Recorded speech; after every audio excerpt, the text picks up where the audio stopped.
Hey, it's Anthony Alan Ramos from GLAAD. Hey, how are you? I'm doing well. How are you? Good. Happy Pride. I gotta tell you, this film is pure queer joy. But before we get started, I would love for you, as we celebrate Pride, to tell me what your definition of queer joy is. My definition of queer joy is sort of joy without the weight of expectation from heteronormative society. It's just like actually feeling weightless in your joy as a queer person.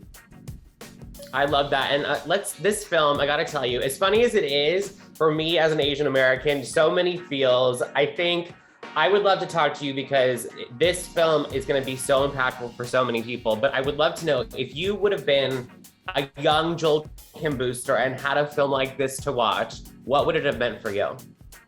I think for me, it would have been a little instructive in terms of how to navigate mostly a lot of white gay spaces and feeling a little bit more empowered a little bit earlier, like I didn't have people telling me that I was desirable or worth it or things like that. And I think that I really wanted to tell a story about, these two guys who find their own desirability and divorce that from, the feelings and eyes of other people. And so I think that this movie is sort of a culmination of all of those lessons that I've learned over the last 10 years. And I hope that, it's a shortcut for people who are going through those own journeys.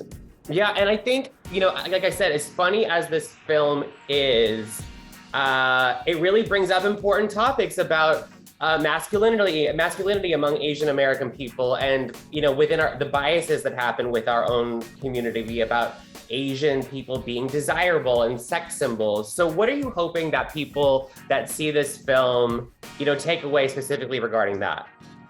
I think that part of the reason I wanted to cast Bowen and Conrad and myself is to show that there's a breadth of experience within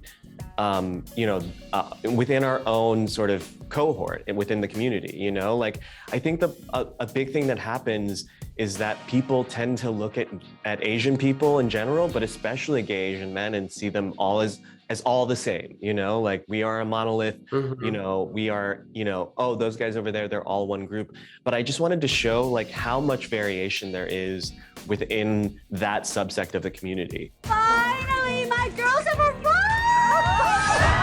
And that is our makeshift little family. Speaking of Asians, we must talk about Margaret Cho, of course, because we absolutely have to, yeah. Yes. I know that she was very impactful for you growing up. I mean, to get to do this experience with her and all her fabulousness, what was it like for you? I mean, it was surreal. It was obviously a dream come true. I couldn't believe it every day we shot together because, she was hugely impactful for me growing up. In fact, I don't know that I'd be working in this industry if it wasn't for Margaret Cho, because I remember watching All American Girl growing up and just the possibility of what I could do in this industry was suddenly blown wide open, I just never even knew that it was possible for me to do something like this until Margaret Cho existed in my life. And so to have her in the movie is so full circle, and she was just so wonderful and no ego either. I mean, to have Margaret Cho ask me for notes, I was like, you're Margaret Cho, you can do whatever you want, ignore everything, you just do you. But she was still she was there to serve the project. I think she knows, she could have been I'm Margaret Cho, I know how important I am to every gay guy on set here, and just done her own thing. But she was really there because she believed in the project and she wanted to serve the project. And that, was incredible. Did you get a chance to tell Margaret how much she meant to you and just the impact that she had? Yeah, I think our joke was by the end of the shoot, I think every gay person in a 3-mile radius took Margaret aside and had a serious one-on-one with her about how meaningful she was to them and how much she meant to them growing up and all of that. So it was like a gauntlet of gay boys just being you mean so much to me every day. Somehow I think that she probably enjoyed that just as much as you did. I hope so. But thinking about you specifically with Bowen and Conrad, I know you and Bowen are friends. But like to get to do this project, I'm talking to them later just to give you context. So tell me, what was it really like getting to go on this queer journey together? Because I wish I was there for all of it. I mean, it was incredible. I mean, half the reason I wanted to do this movie is because I wanted to go on vacation with my friends, you know? And like, I think that for me, especially with Bowen, like, we've known each other for so many years and we've never gotten to work together in this capacity. And that's a huge reason why I wrote this script, is because, you know, I knew that if I waited around for Hollywood to make a movie that I could do with my best friend, I would be waiting forever. And so it was sort of my Mrs. Dalloway moment. I was like, I will make the movie myself. And I'm just so blessed and lucky that, you know, Searchlight and Hulu wanted to go on that journey with me, you know?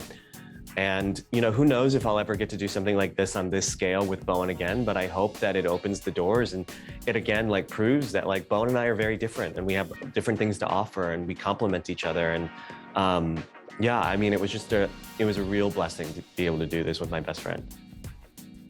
And I think that's, you know, you brought up my next question. It's like, I want to know, like, what happens next? Because this is a breakthrough for Asian American communities. It's a breakthrough for queer people. Like you said, it being on Hulu, there's such an opportunity for a huge audience to see it. What do we want to, I mean, what do we hope that happens next within this business? Because like I said, like I, as an Asian American, I was laughing the whole time, but like seeing like two queer Asian American men together was like such a big deal for me. Yeah, I mean, for me, I just hope that it sort of creates and opens the door for a million clones, you know? Like, I'm so glad that you connected with the movie, and I'm so glad that so many people are connecting with the movie. But even if you don't see yourself reflected in this movie, I hope that the impulse is not to just like, you know, go online and tweet about how much you hate the movie, but to really like find the people that are telling the stories that you want, that you do see yourself represented in. And I hope that, you know, I hope this changes the sort of idea of this industry where it's like, we have more than one gay movie and we can have more than one gay movie about the Asian American experience. There's room for everybody. There's 10,000 streaming platforms. There's 1 million studios. Like, people are opening up their pocketbooks to pay for these movies now. And I hope that it creates a conversation around like newer and more and broader representation for every group. I hope so, and I can feel it. I think, honestly, like, I know this one's just about to come out, and I know it's been a journey to get to this point, but I already have an idea for a sequel. Can you just wrap your head around the idea of getting the gang back together and doing Fire Island Part 2 something? Yeah, that is like the big question is what we would do as a sequel. I think it would probably most likely be like, and just like that, like 20 years from now, we'll all come back to the island. Bowen will be the Kim Cattrall, he'll be the holdout. We'll have to send him to London in the movie. But beyond that, like, yeah, I don't know if there's another story I want to tell right now with these characters, but I am in love with all of them. So I would love to work with everybody again in some capacity, preferably in another, you know, destination, vacation locale. I love that, the next anthology. Okay, before I let you go, like I said, I'm getting the full gang together later today. You're here by yourself. Anything you would like to say to them? Any messages of, you know, as we sit here in Pride Month? Oh, to the rest of the cast? Yeah. You owe me money, you know who you are, and I expect it by the end, by premiere. That's right. Well, take that to the bank. Joel, you're the best. It's so great to see you. Thank you for making this film. And just a reminder, everyone, you can watch Fire Island starting June 3rd on Hulu.